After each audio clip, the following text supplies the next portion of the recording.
Update. Am I the a-hole for not helping my ex after he left our business? Original story.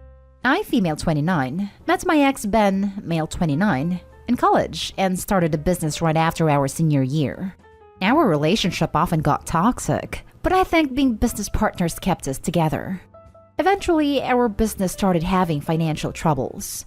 Ben comes from wealth, so I asked him to get a loan from his parents, which he agreed to. 2 months later, Ben suddenly asked for all the money back. We were always planning to pay it, but we had mutually decided on manageable installments, and I was not in a position to return all of it at the same time. Ben said his father was very sick, and since he was in retirement, his health insurance situation was tricky. This seemed particularly odd to me because 1, Ben did not give me any details on the sickness. 2, he didn't let me call his mother because she was grieving and couldn't talk about finances. 3, Mom had more than enough money to pay for his treatment. Every time I tried to investigate, he asked me to trust him, and that's what I did. Getting the money back was an ordeal. We had already invested all of it in the business, and I had to take some out and even give away all of my personal savings. About 3 weeks after this, Ben called me to tell me that we are done.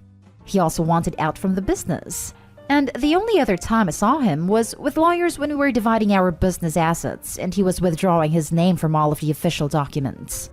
I was devastated. In addition to all the emotional trauma, I had virtually no finances to fall back on and moved back in with my mother for a bit. I never heard from Ben, and after talking to some of our mutual friends who were on my side, I found out that Ben's father was not actually sick. I wasn't surprised. 5 years later, I never gave up on my business, and slowly it grew and helped me pay all of my debts and live a comfortable life. I heard from some friends that both of Ben's parents passed away, but I didn't pay it much heed. In the midst of lockdown, I got an email from Ben. I knew this was not going to be good, but I responded, guided by my curiosity to know what he did with all that money. His parents had cut him out of their will, and he had a child with a woman who abandoned them. He also got laid off because of COVID, and he told me he was struggling to feed his son. Told me that since he was instrumental to the business foundation, he deserved a cut from it now that it was successful. When I asked him about the money, he said his parents were pressuring him, which I did not believe.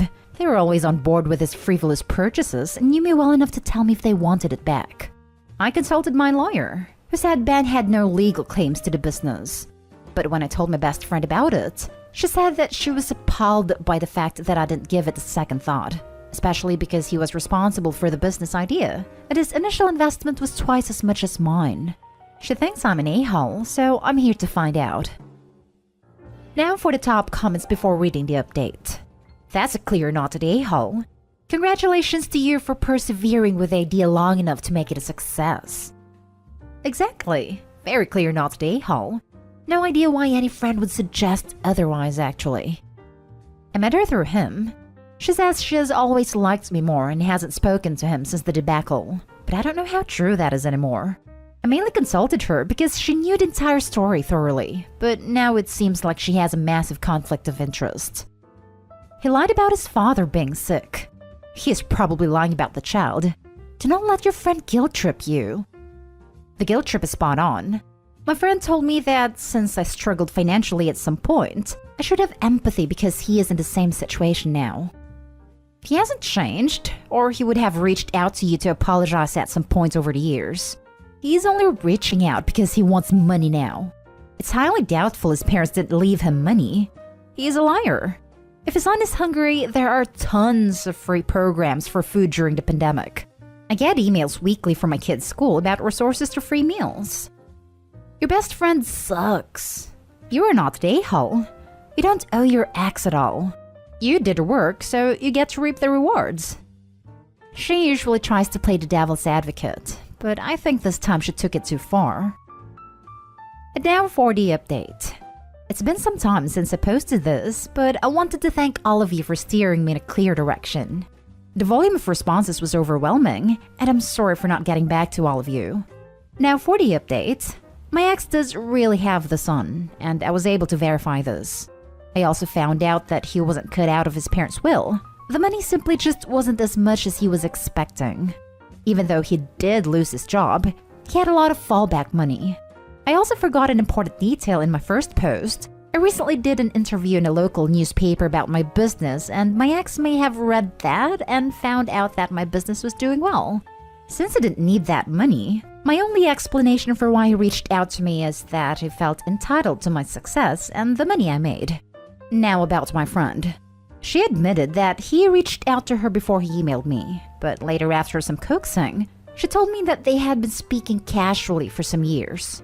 I'm not the most confrontational person, so I cut her out of my life. And yesterday, I found out through Facebook that they're engaged.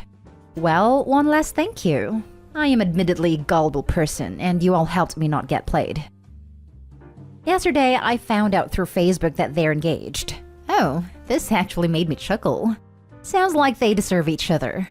Choo-choo. Train wreck coming down the track. Congrats on the business success and in not getting sucked into their scam. Sounds like you've learned some valuable lessons, without too much long-term damage. What a crappy friend. She wanted to coax Opie to give her future fiancé money. Yeah, a couple of con artists, those two. I really hope things go better for you, Opie. I'm glad you got that toxicity out of your life. Stay safe, Opie. Your ex and your ex-friend deserve each other. Congrats. I know, right? Opie, you deserve a partner who will cherish and love you forever. I really hope you find that, be it a romantic or platonic partner. Really sucks that your friend wasn't on him trying to scam you. Stick to your guns and protect yourself and your business, cause no way is a part of it. Hope you stay safe and can stay afloat. Well, more than anything, it has been a learning experience. Thank you for your wishes. Next story is titled, Am I the a-hole for rejecting conditional help? My boyfriend, 26 male, and I, 26 female, have been together for about 3 years now. We spent the past year living together and watched his mom die of cancer. It was brutal, but I was always with him. We just got our own place. Boyfriend has an office job while my work is in flux. Moving without a secure job made me nervous, so boyfriend offered to pay more than half our rent. I didn't accept, so we didn't discuss it further. I lost more income this month, so very nervously, I began to ask boyfriend if he was able to cover about $150 more for 1 to 2 months, less than he offered. I asked generally. He was tepid, but he said sure, he could help. The next morning, we fought, and related to finances. I was upset and took an hour walk. Long story, but boyfriend said that by being gone longer than 20 minutes, I wasn't respecting him. He said that now he thinks about it, he isn't comfortable helping me with rent. He brought it up again until I addressed the comment specifically. I told boyfriend that I thought this was an appropriate way and time in which to bring up sensitive logistics, and it felt manipulative. He told me his help is conditional, especially the money. He will not help me if I don't treat him well. The fact he offered to help me with rent in the past doesn't matter. He said he has money to spare, but the fact that I just assumed he had a comfortable income, or that he would help because he offered to help before, is disrespectful. He wanted me to know that his withdrawing of support is repercussion of my behavior, / the argument. I told him I understood his discomfort and I'm sorry, but I won't rely on you for financial support if it's conditional. I can't rely on you if it means I walk in eggshells, anxious about fighting with you or upsetting you in case you withdraw help anytime we argue.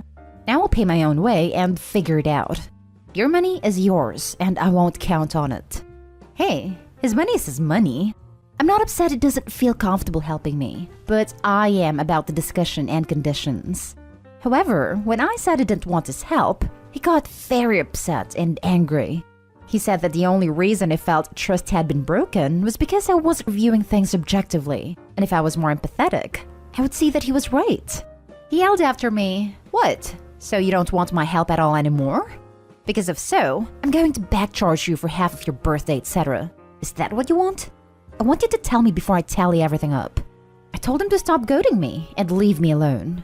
Am I the a-hole for believing that after everything, his help shouldn't just be conditional? I'm not entitled to his money. Never. But if he agrees to do something, isn't it wrong to make his help totally dependent on if he deems my behavior appropriate or respectful enough? Am I the a-hole for saying that I don't want to rely on him out of fear he'll rescind his help if I step out of line? And I feel uncomfortable that he would leverage logistical aspects of our lives in unrelated arguments? Not the a-hole. It seems incredibly controlling and manipulative. Don't take his help under any conditions, and take steps to make sure he cannot financially control you in any way. I think you are spot on in seeing red flags here. And honestly, eventually everyone is in a position to need help. Maybe you should find a partner who you can be vulnerable to without fear of reprisals. Incredibly controlling. That's why he was so angry when she said she didn't want his help. Because he thought he had found a way to control her. Red flag galore. Agreed. And he is still trying to find ways to hold it over her head by threatening to backcharge her for birthday gifts. What the actual hell? Not the hell. Literally explicitly told you that he plans to hold money over your head and use it to control your behavior and force you to act however he wants. Shy of actually standing in front of you and saying the words, "From this point on, I will be using my more secure financial position to financially mistreat you." There is no way he could make it any more clear that that's what he's doing. Yep, exactly what I was thinking. Pretty sure I first saw it on here, but when someone shows you who they are, believe them. Not a-hole. He's trying to financially control you. Stay independent and run from this relationship as fast as you can. If you have his child, you're screwed. It's scary how explicit he was about it. Like he told her he was going to financially abuse her. Usually it happens slowly over time, but he just came right out and said it. I hope he needs to get away from him as soon and as quietly as she can. That is so not okay. Now for the last story. Am I the a-hole for being upset my husband upgraded my engagement ring and changing it back? My husband and I didn't really have a spontaneous proposal. We just mutually agreed we wanted to get married on next date. I told him that for my engagement ring, I wanted to wear my late mom's. It's a simple gold band with a small diamond on its own. My husband wanted to add onto it and make it fancy, but I honestly loved it as is, and I'm not into big flashy jewelry. He reluctantly agreed and I started wearing it not long after. When it came to pick out wedding bands, I chose one similar to his, gold and not flashy. I could tell he was disappointed that I didn't want a traditional band. Fast forward 10 years and our anniversary was a couple of weeks ago. I can't wear jewelry at work and we have 3 young kids, so I tend to not wear my rings anymore unless we're going out to eat or there's a special occasion. I keep both in my jewelry box. Every year for our anniversary, birthdays, and Christmas too, we just flat out tell the other what we want so there's no confusion. This year was my turn to treat for our big dinner, and he wanted this pricey tool bench that he could use for his hobby. I told him all I wanted was a new purse and sent him the link. Come our anniversary, he gets his tool bench and is over the moon. I notice my gift is smaller than a purse should be and open it. It's my engagement ring, but basically supersized. There's a few other diamonds, and he added an inscription. The cost of all of this was way more than the $40 purse I wanted. I was in shock and asked why he did that. He said to surprise me. I said that I liked the ring as is. It's been in my family for a few generations, and he basically ruined it by glamming it up. He got upset and started calling me ungrateful, even though I've told him several times throughout the years that I don't like flashy rings and I wanted to keep it the same. He refused to tell me where he got it done, so I had to do some digging and paid for it to be mostly reverted into its original state, though they were wary about removing the inscription as the ring is so old. I did end up paying a hefty chunk. My husband is continuing to call me ungrateful and says it was a present. I told him I didn't like it, and he should have checked with me before making those changes. Am I the a-hole? Not the a-hole. That was incredibly insensitive and selfish of him. I have no idea why he didn't just get you a flashy anniversary ring if it matters to him that you have a flashy ring that you would then never wear. Damaging your family's heirloom for his ego makes no sense to me. I would be dragging him to couples counseling so someone else can take the time to explain why what he did is awful. My bet is that he thought when she wears a flashy ring, everyone would think her hubby's so great to buy her such an expensive ring. If the ring is plain, the people think that her hubby is stingy and they feel bad for her. So it was a present for his ego. He is an insensitive a-hole. I would let him sleep on the couch till he knows he did something really wrong. Not Daehal. Not Daehal. He messed with a family heirloom just so you will wear a ring which flatters his ego. And he basically got a gift for himself instead of a gift for her. If he was so hell-bent on getting a flashy ring, why not an eternity ring? Lots of people do that for the 10th. To destroy an heirloom ring is beyond selfish and ignorant. Not Daehal. Not Daehal. You told him numerous times you didn't like flashy jewelry, and you didn't want nothing done to your late mother's ring. He betrayed your trust, took the ring and had it done his way without even telling you. To top it all off, it didn't even belong to him. All that money he put into upgrading that ring, he could have easily put into getting a ring he liked, instead of touching your late mother's ring. That's the sole reason I'm furious for you, OP. He could have went and picked out any ring at the jewelry shop, but he took the one that meant the most to you, and basically destroyed it in a sense, and you were lucky to have it restored. When he calls you ungrateful next time, tell him you at least didn't betray his trust or boundaries or your mother's memory like he did. That'll shut him up right quick. Not to mention that he wouldn't even tell her where the changes were made when she was trying to fix it. Then didn't even cover the cost of undoing the damage it did. Not only did he give a gift that she explicitly didn't want, but then she had to pay to undo it while he refused to help her. Not Daehal at all. And I really hope she's noticing all of the red flags here beyond the many obvious ones. This guy's behavior is awful on so many levels.